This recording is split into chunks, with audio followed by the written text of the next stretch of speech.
to Fish on Fridays. I'm Al McCauley, and today is one of those episodes that is a response to a question I got. And I've said this before in other episodes. If you ever have a question or a comment, something you'd like to be see me cover, maybe a life of a saint or a church teaching or church practice, which is the case of this episode of Church Practice, please feel free to leave me a comment, and I'd be more than happy to tackle it, hopefully within a 5 to 10 minute frame that I typically do. So anyway, today again is one of those topics. Somebody brought up to me and asked me, why do we have novenas?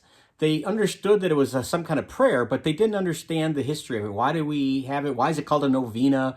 Why is it 9 days long, etc.? So that's the episode today. It's all about novenas today.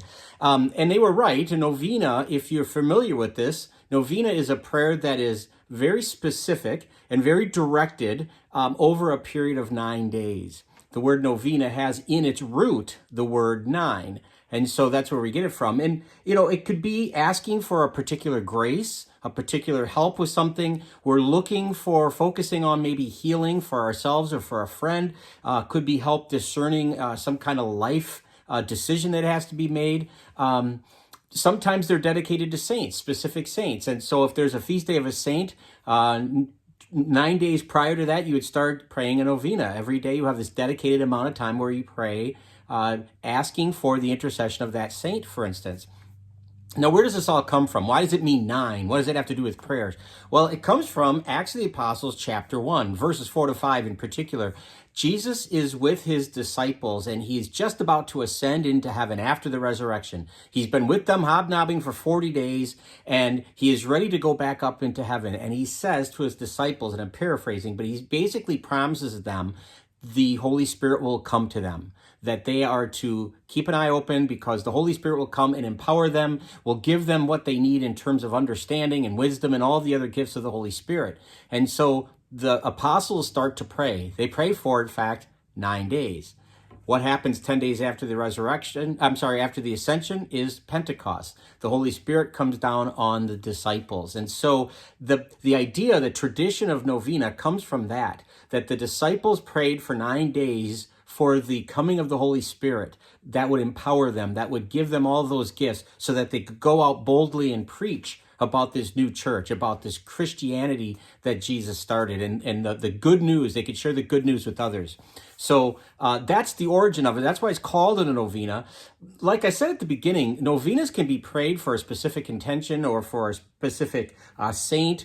Oftentimes you see them with right around major feast days like the Immaculate Conception, which is December 8th, or Christmas. It's not unusual. But the thing I would warn you, and this is true of all prayers, but specifically with novena, is to remember that God is not some kind of cosmic vending machine that we, put in our prayer and we push the button and we get what we want, when we want, and how we want. That's not how it works. Novenas are supposed to be, like all prayers, novenas are supposed to draw us into a deeper relationship with Jesus Christ and an openness to his will in our lives. And so it's not like, I'm going to pray this novena hoping for some miracle.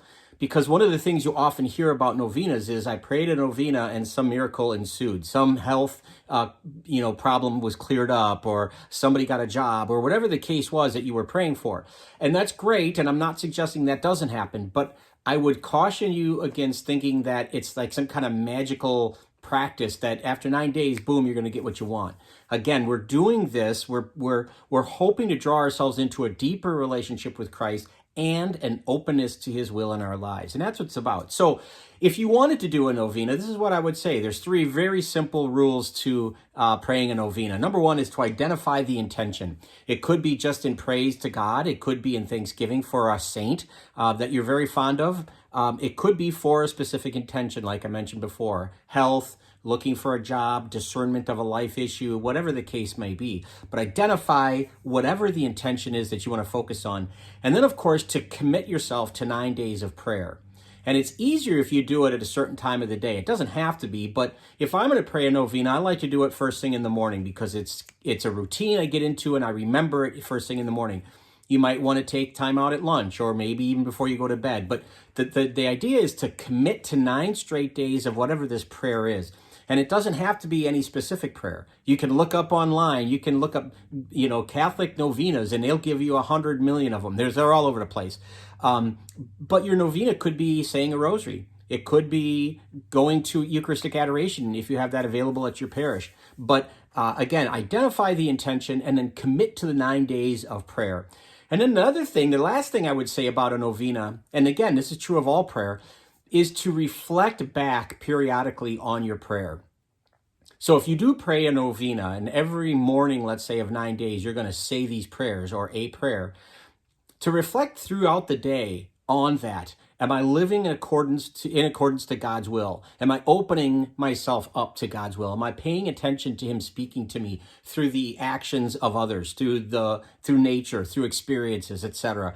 But to always reflect back on where you see God's presence within your prayer life. So there you go. Just a little bit of tidbits about novena, why we have them, where they come from, and maybe some suggestions on how to employ them. But they're always a good practice. Again, they're very good if you like to be in the habit or routine of prayer. But again, cautioning you against thinking this is going to be like some kind of magic 8-ball kind of thing. It's again, to deepen your relationship with Christ and open yourself up to God's will. So thanks for watching. If you'd like to share this content, that would be great. We would love it if you would subscribe to our YouTube channel and follow us on Facebook. But either way, please keep tuning in every Friday for Fish on Fridays. Until next time, please be good to each other and God bless.